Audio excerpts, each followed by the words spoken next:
The year was 1847, and in the humid marshlands of Louisiana's river parishes, two identical faces stared back at each other through the cracked mirror of a slave cabin, practicing the subtle differences they'd need to perfect if their plan was going to work. Isaac and Elijah Bordeaux were 23 years old, born just minutes apart on the Willowbrook plantation, and they were about to attempt something so audacious that when the truth finally emerged 30 years later, it would shake Louisiana society to its very core. What started as a desperate bid for survival would evolve into 3 decades of deception, stolen identity, and ultimately a murder so shocking that the authorities tried to bury the evidence rather than let the public learn what really happened on that blood-soaked evening in November 1877. Before I tell you how 2 enslaved brothers managed to fool an entire plantation for 30 years, switching places whenever it suited their purposes, building a web of lies so intricate that even they sometimes forgot who they really were, make sure you hit that subscribe button and ring the notification bell, because what you're about to hear isn't just another ghost story or urban legend. This is the documented account of Isaac and Elijah Bordeaux, whose story was discovered in a hidden compartment of the Willowbrook Manor House during its demolition in 1952, written in their own hand across hundreds of pages that the Louisiana Historical Society immediately classified as restricted material. Drop a comment below and let me know what state you're watching from. I love hearing from viewers across America who appreciate these buried stories from our nation's dark past. The Willowbrook plantation sprawled across 3,000 acres of sugarcane fields along the Mississippi River, about 40 miles upriver from New Orleans. Built in 1821 by French colonist Henry Thibodeau, it had passed through several hands before becoming the property of Colonel Jeremiah Whitmore in 1845. Whitmore was a man of particular cruelty, even by the standards of antebellum Louisiana, known throughout the parish for his innovative punishments and his obsession with maximizing profit from his human property. He owned 137 slaves, but among them, Isaac and Elijah Bordeaux represented both his greatest frustration and his most valuable assets. The twins were identical in every physical aspect, from the small scar above their left eyebrows courtesy of a childhood accident with a sugar kettle, to the unusual amber colour of their eyes that hinted at their mixed heritage. Their mother Marie had been the daughter of a house slave and a previous plantation owner, giving her sons features that marked them as different from the other field hands. Their father was unknown, though whispers among the older slaves suggested he might have been a travelling overseer who had passed through Willowbrook 9 months before the twins were born. What made Isaac and Elijah particularly valuable to Colonel Whitmore wasn't just their physical strength or their ability to work the sugar fields. It was their intelligence, their literacy gained secretly from a sympathetic house slave who had served a previous owner, and their uncanny ability to appear in 2 places at once, a trick that took Whitmore years to figure out. You see, from the time they were children, the twins had been switching places, covering for each other when one was sick or injured, alternating punishments so neither bore the full brunt of Whitmore's cruelty, and slowly, carefully, learning everything they could about the plantation's operations. Isaac was technically born first, making him the elder by 7 minutes, though this distinction meant nothing in the eyes of the law that classified both brothers as property. He had always been the planner, the one who thought 3 steps ahead, who noticed patterns in the overseer's routines and remembered every detail of conversations he overheard. Elijah was the performer, able to mimic anyone's mannerisms, to become whoever he needed to be in the moment, to lie with such conviction that even he sometimes believed his own stories. Together, they were a formidable team, though Colonel Whitmore had no idea just how formidable until it was far too late. The switching began innocently enough when they were just 8 years old. Elijah had been caught stealing a piece of cornbread from the kitchen, a crime punishable by 20 lashes. Isaac, stronger and more able to endure physical punishment, took his brother's place at the whipping post. The overseer, a drunk named McKenna, never noticed the substitution. From that day forward, the twins refined their system, developing subtle signals to indicate when a switch was needed, creating hidden caches throughout the plantation where they could quickly exchange clothes, and most importantly, studying every person who had power over them to understand what they expected to see. By 1847, their system had become so sophisticated that they were essentially living as one person with the ability to be in two places simultaneously. When Isaac was assigned to the main house as a serving boy, Elijah would sometimes take his place, allowing Isaac to rest or pursue his secret education in the abandoned overseer's cottage where previous owners had left a small library of books. When Elijah was sent to the fields for particularly brutal work, Isaac would substitute himself, his greater physical strength making the labor more bearable. They shared everything they learned, every scrap of information, every useful skill, creating a collective knowledge base that would prove invaluable in the years to come. Colonel Whitmore prided himself on knowing every slave on his plantation by name, by family, by capability, and by temperament. He kept detailed records in leather-bound ledgers, tracking productivity, punishments administered, medical conditions, and what he called breeding potential. In his records, Isaac and Elijah were listed separately, with detailed physical descriptions that were, unknown to him, identical because they were the same person described twice. He had noticed, of course, that the twins looked remarkably similar, but in his arrogance he believed he could tell them apart by what he perceived as different personalities. Isaac was recorded as quiet and compliant, Elijah as occasionally rebellious but highly skilled. In reality, both brothers played both roles depending on the situation. The first major test of their deception came in September 1847, when Colonel Whitmore decided to sell Elijah to a plantation owner in Georgia who was looking for young, strong slaves to clear new land for cotton cultivation. The sale was to take place in 3 days, and the brothers faced their first real crisis. They couldn't both leave, as Isaac's absence would be noticed immediately, but neither could they bear the thought of separation. That night, in the darkness of their cabin, they devised a plan so risky that failure would mean death for both of them. On the morning of the sale, Elijah was loaded into a wagon with 5 other slaves being sold to various buyers. Isaac watched from the main house where he was serving breakfast to Colonel Whitmore and his family, but hidden in the false bottom of the wagon, beneath a carefully constructed panel covered with hay and supplies, was Isaac himself. The brothers had switched places just before dawn, with Elijah taking Isaac's position in the house, while Isaac, posing as Elijah, prepared to be sold. The plan was for Isaac to escape during the journey to Georgia and make his way back to Willowbrook, where he would resume his identity while Elijah continued the charade of being both brothers. The journey to the meeting point where the Georgia buyer would take possession of his new slaves took 2 days. On the first night, while the wagon driver slept off a bottle of whiskey, Isaac slipped away into the bayou, navigating by the stars and the mental map he had constructed from years of listening to stories from slaves who had attempted escape. He moved only at night, hiding in hollow cypress trees during the day, surviving on cattail roots and creek water. By the 3rd night, he had circled back to Willowbrook, slipping into the plantation under cover of darkness just as a violent thunderstorm provided perfect cover for his return. Elijah, meanwhile, had spent 3 days performing an elaborate pantomime of being both brothers.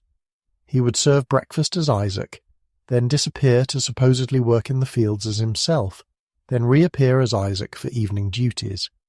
He created alibis and distractions, once even staging a minor accident in the smokehouse that required all hands to respond, giving him time to change clothes and appear as his other identity. When questions arose about why the brothers were never seen together, Elijah planted rumors that they had fought over a girl and were avoiding each other, a story that the overseers found amusing and entirely believable. When Isaac returned, the brothers had a brief moment of celebration before realizing that their successful deception had created a new problem, Official records showed that Elijah had been sold and transported to Georgia. Colonel Whitmore's ledgers reflected the sale, the payment received, and the transfer of ownership.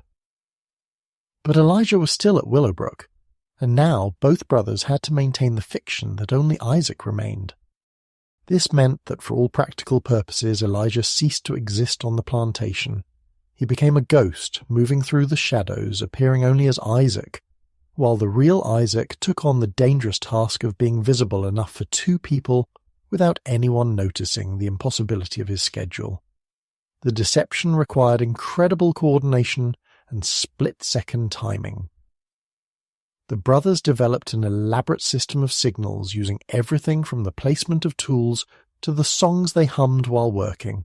They mapped every inch of the plantation, identifying blind spots where switches could occur unobserved. They studied the routines of every overseer, every house slave, every member of the Whitmore family, learning when they were alert and when they were distracted. They became masters of misdirection, creating small disturbances that drew attention away from their movements, and they cultivated allies among the other slaves who, whether they understood what was happening or not, learned not to question the impossible frequency of Isaac's appearances. As months turned into years, the brothers' deception evolved from a desperate survival tactic into something more ambitious. They began to use their unique position to gather information that no single slave could have accessed. Isaac, in his role as a house servant, overheard Colonel Whitmore's business dealings, his correspondence with other plantation owners, his plans for buying and selling slaves. Elijah, moving invisibly through the plantation, discovered hidden stores of supplies, documented the secret cruelties that occurred in places where slaves were thought to be absent, and most importantly, located Colonel Whitmore's private study, where he kept not just his business records, but his personal diary. The diary was a revelation that changed everything. In it, Colonel Whitmore had written detailed accounts of his activities that would have horrified even other slave owners. He described medical experiments conducted on slaves who were too old or injured to work, testing the effects of various poisons and recording how long it took them to die. He wrote about deliberately separating families to study the psychological effects of loss, treating human suffering as a scientific curiosity. Most damning of all, he documented the systematic murder of infant slaves who were born with disabilities or deformities, deaths he disguised as natural infant mortality, but which he privately celebrated as improving his stock. The twins spent months memorizing every entry in that diary, knowing that someday the information might prove valuable. They also discovered something else in Whitmore's study that would become crucial to their long-term plan: detailed financial records showing that the colonel was deeply in debt, having borrowed heavily to maintain his lavish lifestyle and expand his plantation. He was essentially running an elaborate Ponzi scheme, using new loans to pay off old ones, selling slaves he claimed had died to generate quick cash, and falsifying his crop yields to attract investors. The plantation that appeared so prosperous was actually on the verge of collapse, held together only by Whitmore's reputation and the ignorance of his creditors. This discovery presented the twins with an opportunity they had never imagined. Instead of merely surviving or planning eventual escape, they could potentially destroy Colonel Whitmore completely, but it would require patience, careful planning, and a level of deception that would make their current identity switching seem simple by comparison. They would need to position themselves to take advantage of Whitmore's eventual downfall, and that meant becoming even more valuable to him, gaining even more trust, and maintaining their impossible charade for however long it took. The year 1850 brought unexpected challenges when Colonel Whitmore hired a new overseer named Thomas Brennan, a man with an unsettling attention to detail and a suspicious nature that made him far more dangerous than his drunk predecessor. Brennan had worked on plantations throughout the Deep South and prided himself on his ability to detect malingering, theft, and especially escape attempts. He instituted new policies requiring daily head counts, detailed work logs, and most problematically for the twins, a system where slaves had to be physically present and accounted for at specific times throughout the day. Brennan's arrival nearly exposed the brothers' deception within his first week. He noticed that Isaac seemed to complete an impossible amount of work, appearing in the main house serving breakfast, then somehow finishing field tasks that should have taken all morning, then back in the house for lunch service. When Brennan questioned this, the twins had to quickly adapt their strategy. They began deliberately doing less, allowing some tasks to go uncompleted, creating the illusion that Isaac was struggling with his workload. They even staged several incidents where Isaac appeared exhausted and overwhelmed, leading Brennan to conclude that the slave was simply being overworked, rather than suspecting he was actually two people. But Brennan's scrutiny also revealed opportunities. The new overseer was ambitious, hoping to use his position at Willowbrook as a stepping stone to owning his own plantation. He began skimming from the plantation's yields, selling sugar and supplies on the side and pocketing the profits. The twins observed this carefully, documenting every theft, every falsified record, every secret transaction. They understood that Brennan's corruption could be useful, either as leverage against him or as additional evidence of the plantation's mismanagement. As the 1850s progressed, the twins refined their deception to an art form. They developed different patterns of speech, with Isaac speaking in a slower, more thoughtful manner, while Elijah adopted a quicker, more nervous tone when he appeared as Isaac. They created fictional injuries and ailments that would explain any inconsistencies in their behaviour.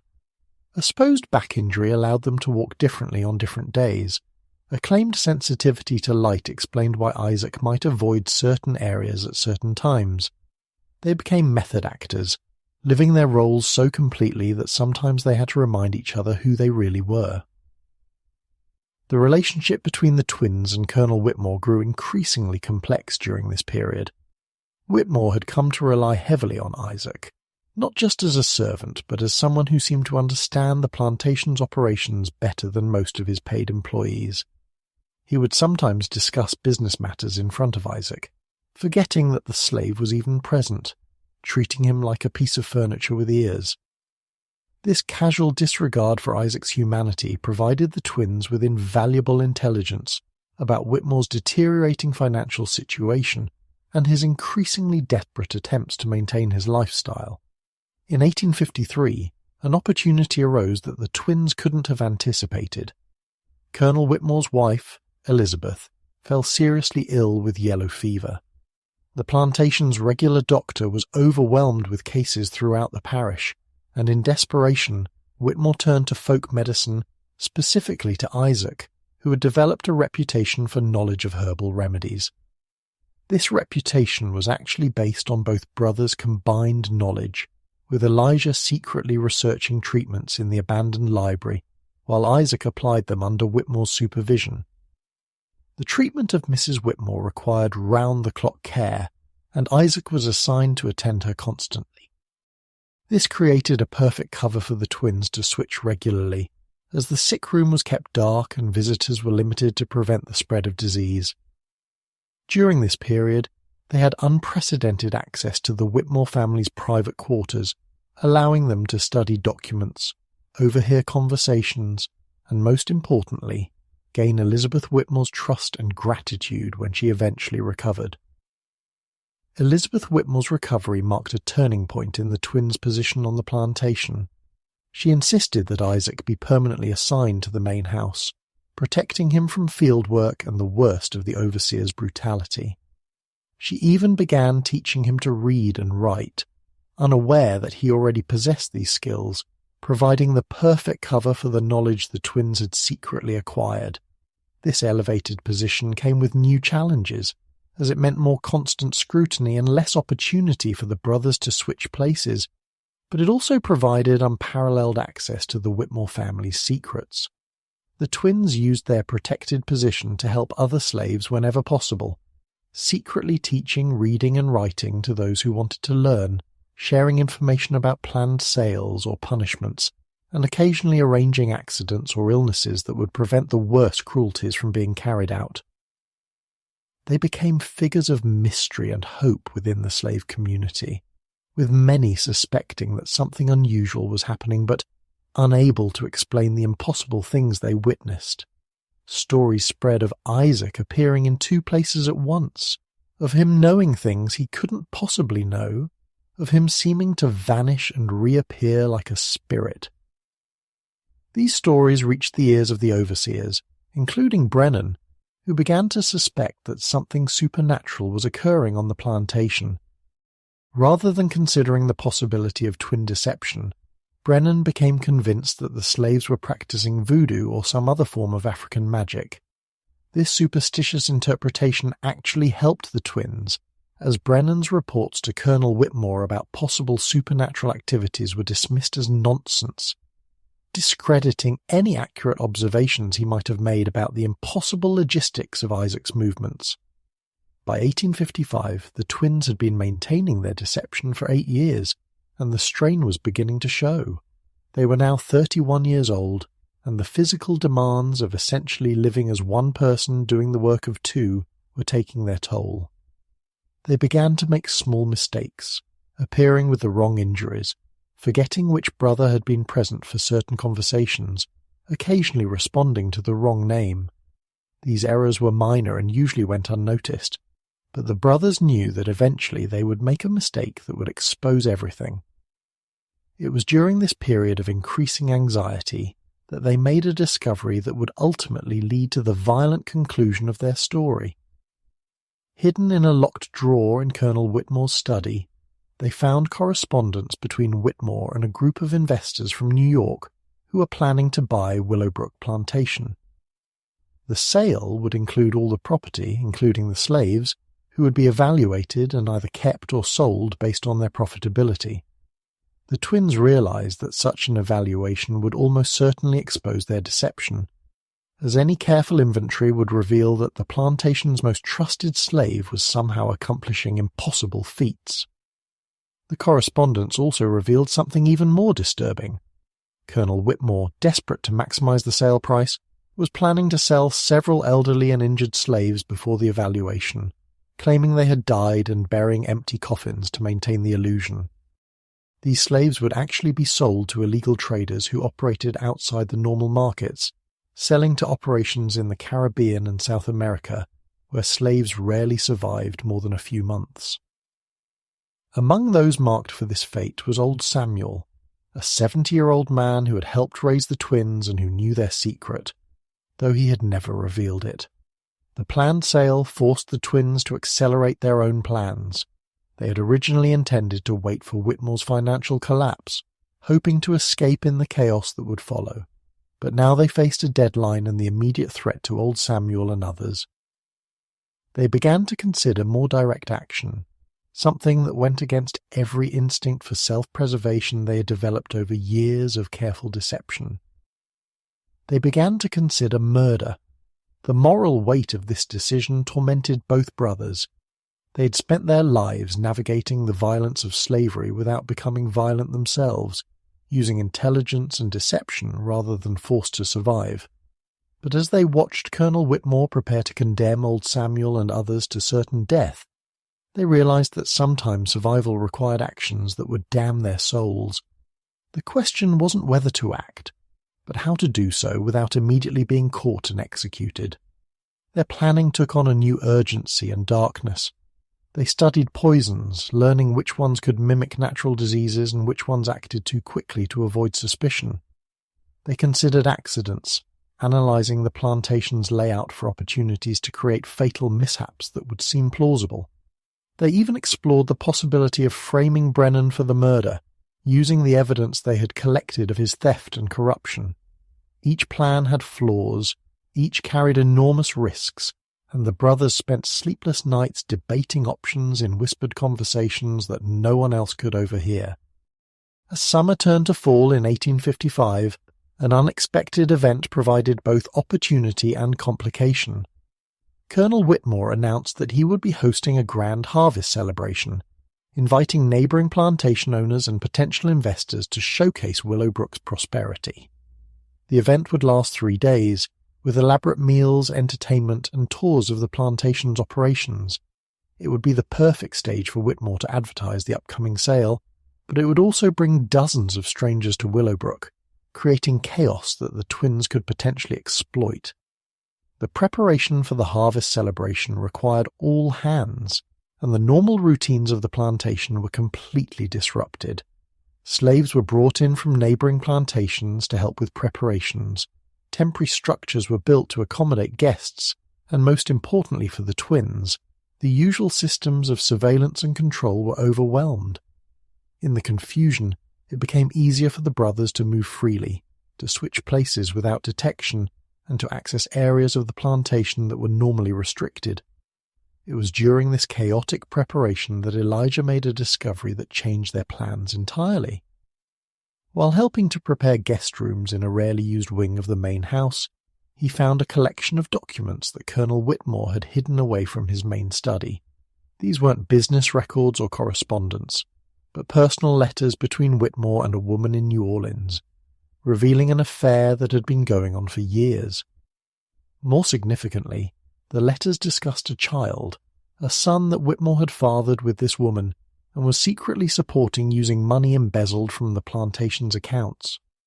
This information was explosive.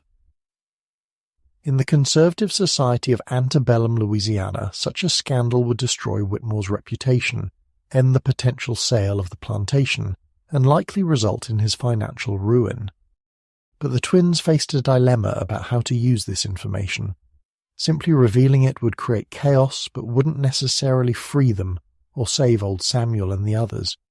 They needed a more comprehensive plan that would use this scandal as part of a larger strategy.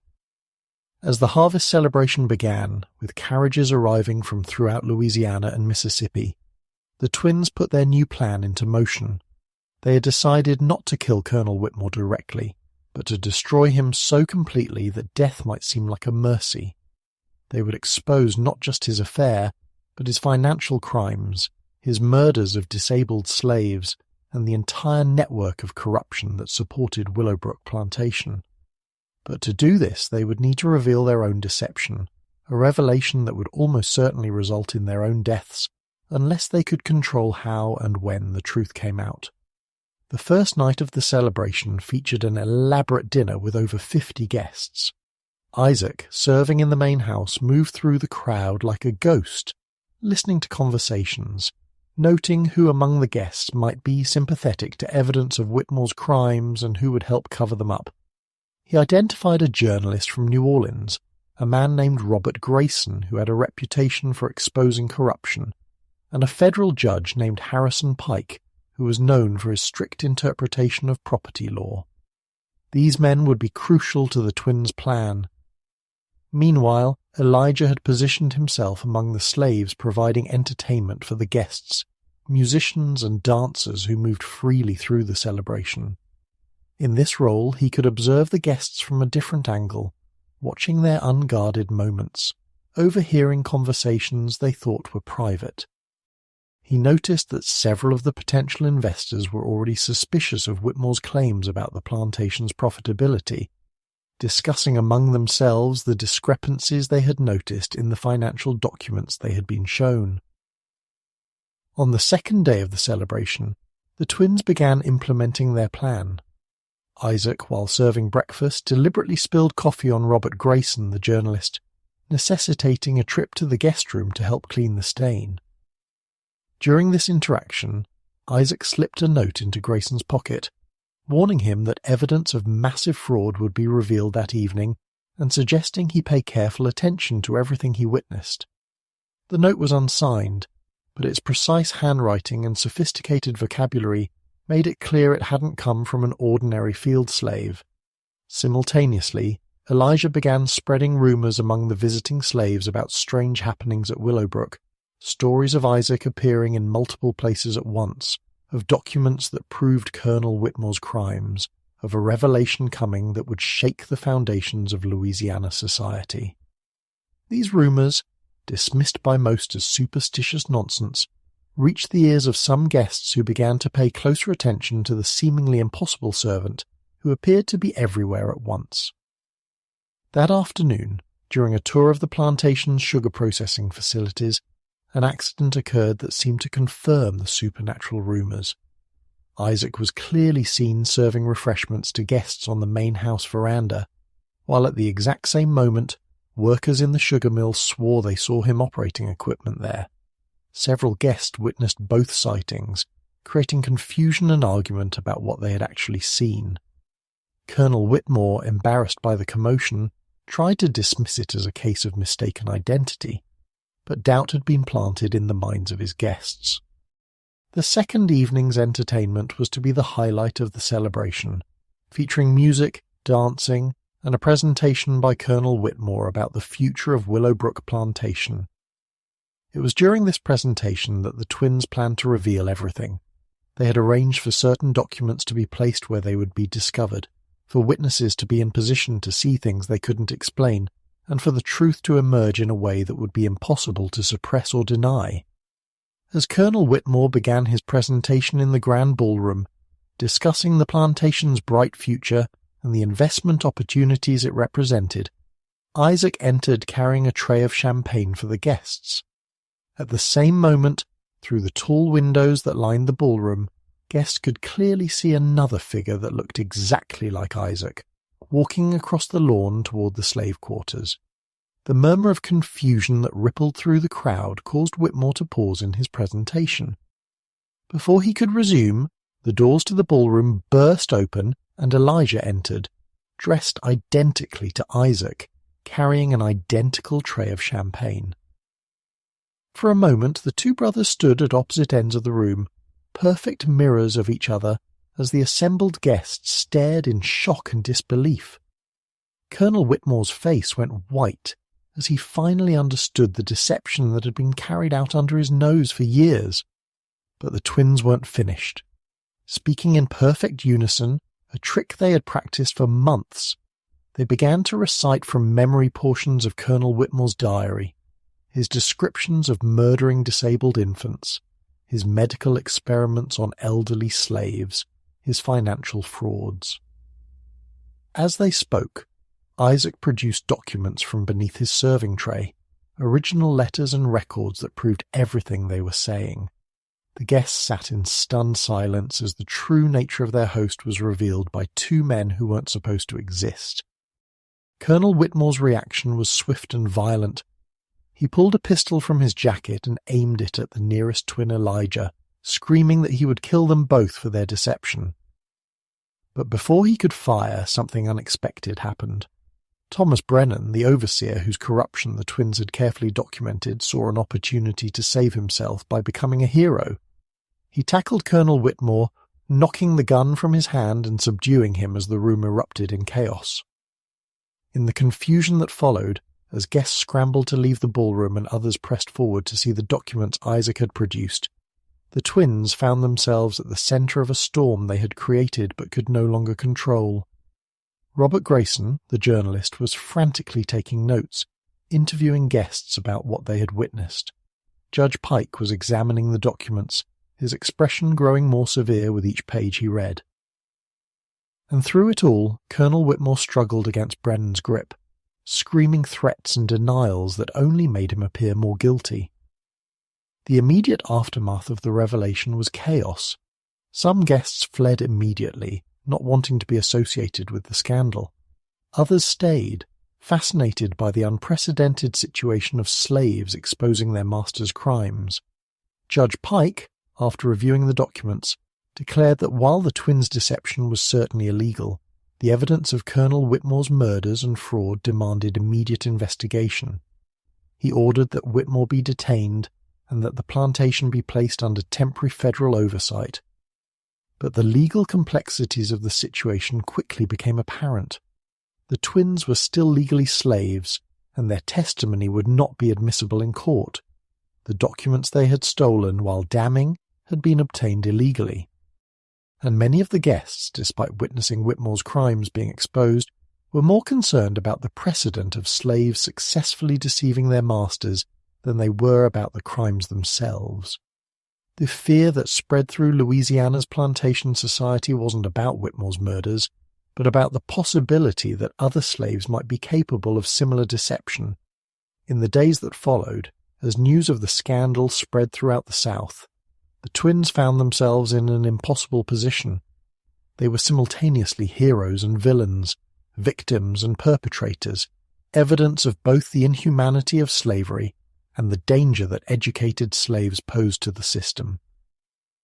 Newspapers from New Orleans to Charleston carried sensationalized accounts of the identical slaves who had lived as one person for years, though many of these accounts focused more on the supernatural aspects of the story than on the crimes they had exposed. The federal investigation that Judge Pike had ordered revealed even more than the twins had known. Investigators found the remains of at least 12 infants who had been murdered for being born with disabilities, financial records showing that Whitmore had embezzled hundreds of thousands of dollars, and evidence that he had been selling slaves illegally to foreign traders while reporting them as dead. The scandal implicated dozens of other prominent Louisiana citizens who had been complicit in or had benefited from Whitmore's crimes. But as the investigation progressed, pressure mounted to contain the scandal rather than fully expose it. Many powerful people had too much to lose if the full extent of the corruption was revealed. There were discussions of covering up the worst of the crimes, of finding ways to discredit the twins' testimony, of preserving the system even if it meant letting some criminals go free. The twins, still being held at Willowbrook under federal guard, could only watch as the justice they had risked everything to achieve was slowly compromised and diluted. It was during this period of legal maneuvering and political pressure that the violent conclusion to the twins' story began to take shape. Colonel Whitmore, released on bail despite the serious charges against him, was determined to exact revenge on the brothers who had destroyed his life. He began gathering supporters, other plantation owners who feared that the twins' successful deception might inspire similar actions on their own plantations. They spoke of making an example of Isaac and Elijah, of showing all slaves what happened to those who challenged the natural order. The twins, aware of the growing danger, began planning their escape. They had allies among the federal guards, men from the north who were disgusted by what they had learned about Willowbrook, and these guards occasionally looked the other way when the brothers moved around the plantation. The twins gathered supplies, studied maps, and prepared for a journey north that would be their only chance of survival. They knew that whether the legal system ultimately punished Whitmore or not, they would never be safe in Louisiana. On the night of November 15th, 1877, everything came to a violent head. Colonel Whitmore, accompanied by a group of armed supporters, arrived at Willowbrook intent on lynching the twins before they could testify at his trial. The federal guards, outnumbered and caught by surprise, were quickly overwhelmed. Whitmore and his men searched the plantation for Isaac and Elijah, determined to make their deaths as public and brutal as possible to serve as a warning to other slaves. But the twins had been warned by old Samuel, who had overheard the plans being discussed earlier that day. They were hiding in the abandoned overseer's cottage where they had first learned to read, waiting for the chaos to provide cover for their escape. As Whitmore's men searched the slave quarters, beating anyone who might know where the twins were hiding, the brothers made a decision that would define the rest of their lives, however long or short that might be. Instead of fleeing immediately, they decided to confront Colonel Whitmore one final time. They understood that running would mean spending the rest of their lives looking over their shoulders, always wondering when Whitmore's vengeance would catch up with them. They had spent 30 years switching places, living as shadows, surviving through deception. Now they would face their tormentor directly, whatever the consequences. The confrontation took place in the main house, in the same study where the twins had discovered Whitmore's diary years earlier. Whitmore had returned there after his initial search failed, and he was drinking heavily, working himself into a rage while planning how to hunt down the brothers. When Isaac and Elijah entered the room, appearing simultaneously from different doors, Whitmore's shock momentarily paralyzed him. The twins stood calmly, no longer trying to hide their identical nature, no longer pretending to be anything other than what they were. The conversation that followed was recorded by Robert Grayson, the journalist, who had hidden himself in the room's curtained alcove when Whitmore's mob arrived. According to his account, published years later after the statute of limitations had expired, the twins spoke to Whitmore about justice, about the impossibility of maintaining a system built on treating humans as property, about the inevitability of slavery's collapse. Whitmore, drunk and enraged, responded with threats and racist vitriol that Grayson declined to record in detail. What happened next remains disputed. According to the official report, Colonel Whitmore suffered a sudden heart attack, possibly brought on by the stress of recent events and his heavy drinking. According to Grayson's private notes, not published until after his death, one of the twins, he couldn't tell which, produced a small vial from his pocket and threw its contents into Whitmore's face.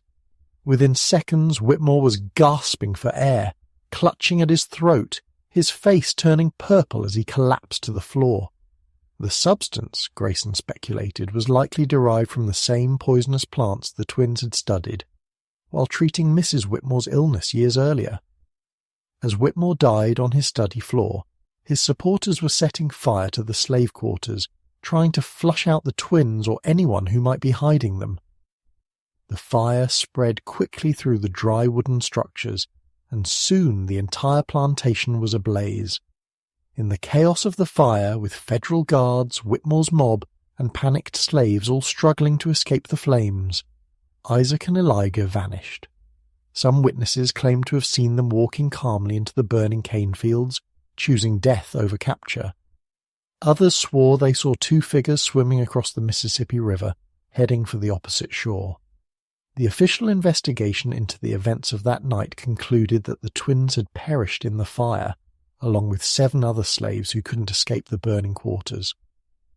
Colonel Whitmore's death was attributed to natural causes, the fire to an accident caused by the chaos of the mob search. The federal investigation into Willowbrook's crimes was quietly closed, with most of the evidence sealed or destroyed. The plantation itself was sold to satisfy Whitmore's debts, and within a year, it was as if the entire scandal had never happened. But rumours persisted for decades afterward. Travellers in the north reported meeting twin brothers who claimed to have escaped from slavery in Louisiana. Former slaves spoke in whispers about the brothers who had fooled an entire plantation for 30 years, turning the story into a legend that grew with each telling. And in 1952, when Willowbrook Manor was finally demolished, workers found a hidden compartment containing hundreds of pages written in 2 distinctly different hands, telling the story of Isaac and Elijah Bordeaux from both perspectives. The manuscript, which the Louisiana Historical Society immediately restricted from public access, revealed details that had never been known. It described how the twins had continued switching places even during their final confrontation with Whitmore, how they had prepared multiple doses of poison in case their first attempt failed, how they had planned every aspect of that final night, including the fire that would cover their escape. Most remarkably, it revealed that both brothers had survived, making their way north via the Underground Railroad, eventually settling in Canada where they lived out their lives under assumed names. According to their own account, they never stopped switching places, even in freedom. It had become so much a part of their identity that they couldn't imagine living any other way. They shared everything, including eventually a wife who knew their secret, and bore children who never knew which twin was actually their biological father. They built successful lives as carpenters and furniture makers, their skills learned at Willowbrook serving them well in their new lives. They even returned once to Louisiana in disguise, to visit the graves of old Samuel and the others who had died in the fire, leaving flowers and prayers for the people they couldn't save. The final entry in their manuscript, dated 1907, was written by a single hand, suggesting that one twin had outlived the other. The surviving brother, who didn't identify himself as either Isaac or Elijah, wrote about the strange experience of suddenly being only one person after a lifetime of being 2. He described feeling incomplete, as if half of himself had died, unable to fully function without the constant presence of his other self. He ended with a reflection on identity. wondering if he and his brother had ever really been separate people, or if they had always been one soul divided into two bodies by the cruel circumstances of their birth into slavery. The discovery of this manuscript in 1952 should have led to a major historical revelation, but the Louisiana Historical Society, under pressure from prominent families whose ancestors had been implicated in the Willowbrook scandal, chose to suppress it. The official reason given was that the manuscript couldn't be authenticated, that it might be an elaborate forgery designed to sensationalize a tragedy. But researchers who have been granted limited access to the document maintain that the details it contains, the specific dates and names and places that can be verified through other sources, make it almost certainly authentic. What makes the story of Isaac and Elijah Bordeaux so remarkable isn't just the audacity of their deception or the success of their revenge against Colonel Whitmore. It's what their story reveals about the nature of identity under slavery, about how human beings adapt to impossible circumstances, about the lengths people will go to maintain their humanity in a system designed to strip it away. The twins didn't just switch places, they created a third identity, a combination of both brothers that was more than either could have been alone. The psychological implications of their deception have fascinated scholars for decades. How did they maintain separate identities while living as one person? How did they avoid losing themselves in the constant switching? How did they preserve their individual personalities while sharing every experience, every memory, every moment of their lives?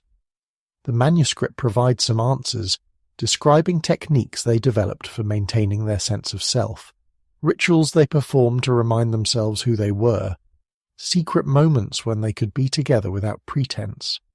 But perhaps the most profound aspect of their story is what it says about the institution of slavery itself. The fact that two enslaved men could successfully deceive an entire plantation for 30 years, that they could gather evidence of crimes, plan elaborate revenge, and ultimately escape to freedom, challenges the fundamental assumptions that supported slavery. The system depended on the belief that enslaved people were incapable of such sophisticated planning, that they were intellectually inferior, that they could be controlled through violence and surveillance. Isaac and Elijah Bordeaux proved that these beliefs were not just wrong, but dangerously naive. The legacy of the twins extends beyond their individual story. In the years following the Willowbrook scandal, plantation owners throughout the South became increasingly paranoid about the possibility of similar deceptions. New policies were implemented to prevent slaves from learning to read and write. Families were more frequently separated to prevent cooperation, and punishments for any sign of organized resistance became even more severe. The twins had shown what educated, coordinated slaves could accomplish, and the response was to double down on oppression rather than question the system itself. There are some who believe that Isaac and Elijah's story inspired other acts of resistance that have never been properly documented.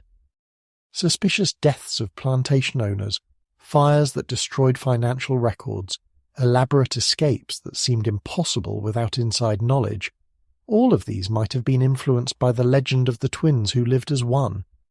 The story spread through slave communities despite efforts to suppress it, becoming a symbol of hope and clever resistance that sustained people through the final years of slavery. The location of the twins' graves in Canada remains unknown, if indeed they died there as their manuscript claims. Some researchers have attempted to trace their movements after escape, following clues in the manuscript to identify the town where they settled, the business they established, the family they raised. But every lead has resulted in dead ends, as if the brothers' talent for deception extended even to their historical record.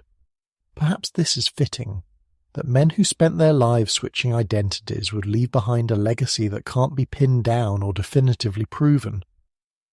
Modern forensic historians have attempted to verify the twins' story through various means. Analysis of the handwriting in the manuscript confirms that it was written by two different people, though both hands show remarkable similarity, suggesting shared educational background and possibly genetic relationship. Chemical analysis of the ink and paper dates it to the late 19th century, consistent with when the twins claim to have written it. Even the descriptions of the poison they allegedly used on Colonel Whitmore match known toxic plants that grew in Louisiana and would have produced the symptoms described. But beyond the physical evidence, what makes the story of Isaac and Elijah Bordeaux so compelling is its emotional truth. Whether every detail of their account is accurate or not, it captures something essential about the experience of slavery, about the desperate measures people took to preserve their humanity, about the impossible choices they faced and the ingenious solutions they developed. The twins' story is both unique and universal, a specific example of resistance that speaks to the broader experience of millions of enslaved people who found ways to resist, survive, and maintain their dignity despite systematic oppression. The psychological toll of maintaining their deception for 30 years must have been enormous. The manuscript describes periods of severe depression, moments when one or both brothers considered ending the charade even if it meant certain death. They wrote about the strain of never being able to relax, of always having to perform, of losing track of which memories belonged to which brother. They described dreams where they merged into a single person, nightmares where they forgot their own names, moments of panic when they couldn't remember which identity they were supposed to be inhabiting. Yet they also wrote about the strange freedom that came from their deception. In a system where enslaved people had no legal identity, where they were property rather than persons, the twins created their own identity that transcended what slavery tried to impose on them. They weren't just Isaac or Elijah, slave belonging to Colonel Whitmore. They were something unprecedented, a dual consciousness that existed outside the boundaries of what slavery could define or control. In switching places, they found a form of resistance that was both practical and philosophical, a way of refusing to be what the system said they were. The relationship between the twins themselves was unlike anything most people could imagine. They shared not just genetics and circumstances, but every significant experience of their lives. They knew each other's thoughts, could predict each other's reactions, could communicate without words through subtle gestures developed over decades.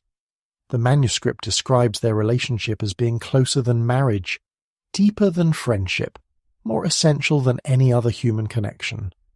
They were, in the truest sense, two halves of a whole, incomplete without each other. This closeness also created unique challenges. The manuscript hints at disagreements between the brothers, moments when their individual personalities asserted themselves and created conflict. There were times when Isaac wanted to take greater risks while Elijah counseled patience. Times when Elijah wanted to abandon the deception while Isaac insisted they continue. They developed elaborate methods for resolving these conflicts, including a system where they would switch perspectives, with each brother arguing the other's position until they reached consensus. The sexual and romantic aspects of their shared life remain largely mysterious. The manuscript mentions a woman named Catherine who knew their secret and whom both brothers loved, though it's unclear how this relationship functioned in practice. There are suggestions that the brothers took turns courting her, that she could tell them apart despite their physical similarity, that she chose to marry both of them in a ceremony that had no legal standing but which they considered binding. Their children, according to the manuscript, were raised to call both men father, never knowing which was their biological parent. The question of identity becomes even more complex when considering the children. Did they inherit the twins' talent for deception? Did they know their father's history? Did they understand why their family was different from others? The manuscript provides few details about the next generation, perhaps to protect them from any consequences if the document was discovered. But it hints that at least one child showed the same quick intelligence and adaptability that had allowed Isaac and Elijah to survive, suggesting that their legacy extended beyond their own remarkable story. The impact of the Willowbrook scandal on Louisiana society was profound but largely unacknowledged. While the official records were sealed and the story suppressed, everyone in the plantation class knew what had happened. The fear that other slaves might be capable of similar deception led to increased violence and oppression in the years immediately following the scandal. But it also contributed to the growing sense among some Southerners that slavery was unsustainable, that a system requiring such extreme measures to maintain control was fundamentally flawed. There's evidence that the federal investigators who examined the Willowbrook case were deeply affected by what they discovered. Several of them became active abolitionists after returning north, using what they had learned to argue against slavery in speeches and writings. While they couldn't directly reference the classified details of the case, they spoke in general terms about the sophistication and humanity of enslaved people, challenging the racist assumptions that justified slavery. The twins' story, even when it couldn't be told directly, influenced the growing movement to end slavery. The burning of Willowbrook Plantation on that November night in 1877 destroyed more than just buildings and crops. It destroyed evidence of countless crimes, records that might have implicated dozens of other plantation owners, documents that could have revealed the full extent of the corruption and cruelty that supported the slave system. Some historians believe this destruction was deliberate, that the fire was set not by Whitmore's mob searching for the twins, but by other members of the plantation class who needed to ensure that their own involvement in Whitmore's crimes would never be revealed. The few survivors of that night told conflicting stories about what they had seen. Some claimed the twins had supernatural powers, that they had called down fire from heaven to destroy their enemies. Others insisted they had seen the brothers walking through the flames unharmed, protected by African spirits their grandmother had invoked. Still others maintained that the twins had never existed at all, that the whole story was an elaborate hoax designed to cover up some other crime. These conflicting accounts made it easier for authorities to dismiss the entire incident as mass hysteria. But among the enslaved population, the story of Isaac and Elijah became a powerful legend that provided hope and inspiration during the final years of slavery and the difficult decades that followed. The twins represented the possibility of successful resistance, of using intelligence and patience to defeat oppression. Their story was told in coded songs, in whispered conversations, in stories that seemed to be about other things but were really about the brothers who had fooled an entire plantation for 30 years. The techniques the twins developed for switching places became part of the folklore of resistance, adapted and modified for different circumstances. During Reconstruction, when former slaves faced new forms of oppression, stories circulated about people using similar methods to avoid violence, to escape persecution, to protect their families. Whether these stories were inspired by Isaac and Elijah or were independent developments, they show how the twins' innovation became part of a larger tradition of clever resistance. The manuscript found in 1952 contains technical details about the twins' methods that are remarkably sophisticated. They describe using differences in gait, posture, and speech patterns to create distinct identities while maintaining enough similarity to avoid suspicion. They developed a complex system of signals using common objects, a language of placement and position that allowed them to communicate without words. They even created false memories for each identity, elaborate backstories that they could reference consistently to maintain their deception. One of the most fascinating aspects of their system was how they handled injuries and illnesses. If one brother was hurt, the other would have to simulate the same injury when appearing as that identity. They described deliberately injuring themselves to maintain consistency, enduring pain to preserve their deception. This level of commitment speaks to both the desperation of their situation and the strength of their determination to survive and ultimately achieve justice. The poison they used on Colonel Whitmore, according to their description, was derived from a combination of plants native to Louisiana. They had spent years perfecting the formula, testing it on small animals to determine the correct dosage and effects.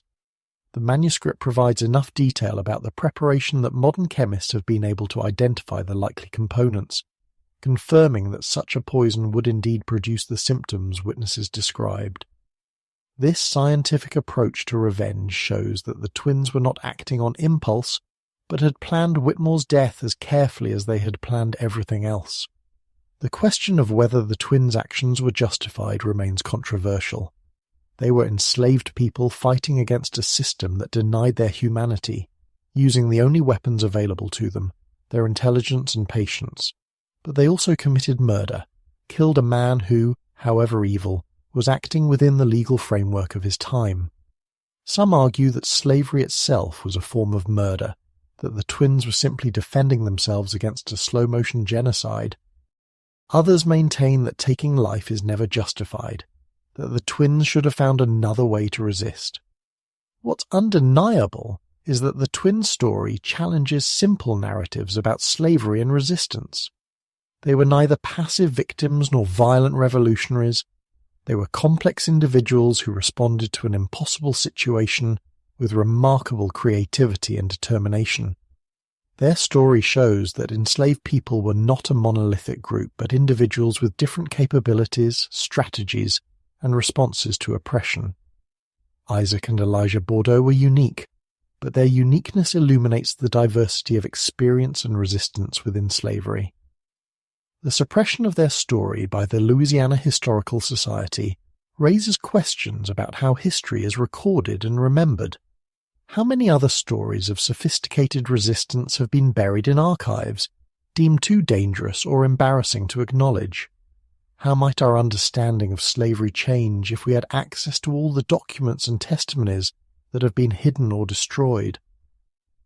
The twins' manuscript survived by accident, hidden in a wall that wasn't supposed to be demolished. What other accidents might reveal similar treasures? Modern technology has allowed researchers to extract more information from the manuscript than was possible in 1952. Digital enhancement has revealed text that had faded. Chemical analysis has confirmed the authenticity of the materials, and linguistic analysis has verified that the writing style is consistent with educated African Americans of the late 19th century.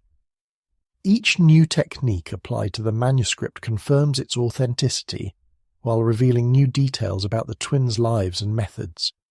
There have been attempts to find living descendants of Isaac and Elijah, people who might have inherited family stories or documents that could provide additional information. Genetic genealogy has identified several family lines that could potentially be connected to the twins, but without knowing which names they used in Canada or where exactly they settled, it's impossible to make definitive connections. The twins' talent for deception extends even to their genetic legacy, scattered and hidden among populations that have no idea of their remarkable ancestry. The story of Isaac and Elijah Bordeaux forces us to confront uncomfortable truths about American history. It shows that the institution of slavery was maintained not through natural superiority or divine right, but through violence and willful ignorance. The fact that two enslaved men could deceive an entire plantation for 30 years proves that the racial hierarchies used to justify slavery were based on lies. If slaves were truly inferior, how could they have accomplished such an elaborate deception? If they were incapable of complex thought, how could they have planned and executed such sophisticated revenge? The twins' story also raises questions about identity that remain relevant today. In a world where people are still categorized and limited by circumstances beyond their control, what does it mean to create your own identity? How do we maintain our sense of self when society tries to define us in narrow, limiting ways? Isaac and Elijah answered these questions by becoming something unprecedented, a dual identity that transcended the limitations imposed on them. Their solution was unique to their circumstances, but the questions they addressed are universal. As we near the end of this remarkable story, it's worth considering what Isaac and Elijah would think of their legacy. Would they be pleased that their story has survived, even in suppressed form? Would they be frustrated that it hasn't led to greater acknowledgement of the sophistication and humanity of enslaved people? Would they be surprised that over a century later their tale still has the power to challenge and disturb? The manuscript provides no easy answers, just as their lives provided no simple lessons.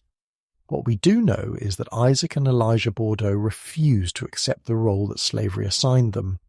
They refused to be property, refused to be separated, refused to be broken by a system designed to destroy them. Through intelligence, patience, and unprecedented cooperation, they carved out a space of freedom within slavery, a space where they could be more than what they were supposed to be. They paid a terrible price for this freedom, living in constant fear of discovery, bearing the psychological burden of perpetual deception, and ultimately committing acts that haunted them for the rest of their lives. The final image we have of the twins comes from that last entry in their manuscript, written by the surviving brother in 1907. He describes sitting by a window in a house in Canada, looking out at snow-covered fields that couldn't be more different from the sugarcane fields of Louisiana. He writes about the strange peace of old age, of no longer having to switch places or maintain false identities. But he also writes about the emptiness of being only one person after a lifetime of being two, the fundamental loneliness of individual existence after experiencing the profound connection of shared identity. His last words in the manuscript are addressed to his brother, though he doesn't specify which one he is or which one has died. He writes about hoping to be reunited in whatever comes after death, to once again share consciousness with his other half. He expresses no regret for their deception, no remorse for Whitmore's death, only a deep sadness for all the suffering that made their actions necessary. He ends with a prayer not for forgiveness but for understanding, not for judgment, but for recognition of the impossible choices that slavery forced upon its victims. The story of Isaac and Elijah Bordeaux is more than just a historical curiosity or a tale of clever revenge. It's a testament to the human capacity for resistance, adaptation, and survival under the most oppressive conditions. It challenges us to think about identity, justice, and the lengths people will go to preserve their humanity. It reminds us that history is full of hidden stories, suppressed truths, and remarkable individuals whose lives have been deliberately forgotten or obscured. Today, as we grapple with the ongoing legacy of slavery and racial injustice, the twins' story feels particularly relevant. It shows us that resistance has always existed, that oppressed people have always found ways to fight back, even when that resistance had to be hidden or disguised. It reminds us that the systems we think are permanent and unchangeable can be undermined by determined individuals who refuse to accept their assigned roles. The fact that you're listening to this story now, that it has survived despite attempts to suppress it, is itself a form of victory for Isaac and Elijah. They wanted their story to be known, wanted future generations to understand what they had done and why. Through their manuscript, hidden in a wall and discovered by accident, they have achieved a kind of immortality. Their names may have been erased from official records, their graves may be unmarked and unknown, but their story continues to challenge and inspire. As we conclude this journey into one of American history's most remarkable stories of resistance, consider what other stories might be hidden in archives, waiting to be discovered. Think about the countless acts of courage and defiance that were never recorded, the intelligent and sophisticated resistance that was dismissed or suppressed. Remember that the history we know is only a fraction of what actually happened, shaped by those who had the power to decide what would be remembered and what would be forgotten. The story of Isaac and Elijah Bordeaux reminds us that even in the darkest chapters of human history, there were individuals who refused to surrender their humanity, who found ways to resist that were so clever and unexpected that they could succeed even under constant surveillance and oppression. Their story is both unique and universal, a specific example that speaks to broader truths about human nature, resilience, and the irrepressible desire for freedom and justice. If this story has moved you, if it has challenged your understanding of American history or made you think differently about resistance and identity, please share it with others. Hit the subscribe button and ring the notification bell to hear more suppressed stories from America's past. more tales of remarkable individuals whose lives have been hidden or forgotten. Leave a comment below about what aspect of Isaac and Elijah's story affected you most, and whether you think their actions were justified given their circumstances. Remember that history is not just about the past, but about understanding the present and shaping the future. The story of the Bordeaux twins teaches us that change is possible, even when it seems impossible, that intelligence and cooperation can overcome brutal oppression, and that sometimes the greatest act of resistance is simply refusing to be what others say you are. Their legacy lives on not just in their manuscript, but in every act of clever resistance, every refusal to accept injustice, every person who creates their own identity in defiance of society's limitations. The twins who switched places for 30 years, who fooled an entire plantation, who extracted terrible revenge on their oppressor, and who ultimately escaped to freedom, have left us with questions that we're still trying to answer. Questions about identity, justice, resistance, and the price of freedom. Their story doesn't provide easy answers, but it does show us that even in the most oppressive systems, human ingenuity and determination can find a way to survive, resist, and ultimately triumph. Thank you for joining me on this journey into one of the most remarkable and disturbing stories from America's hidden history. Until next time, remember that the past is never truly past, that its secrets are waiting to be discovered, and that sometimes the most incredible stories are the ones that powerful people tried to ensure we would never hear.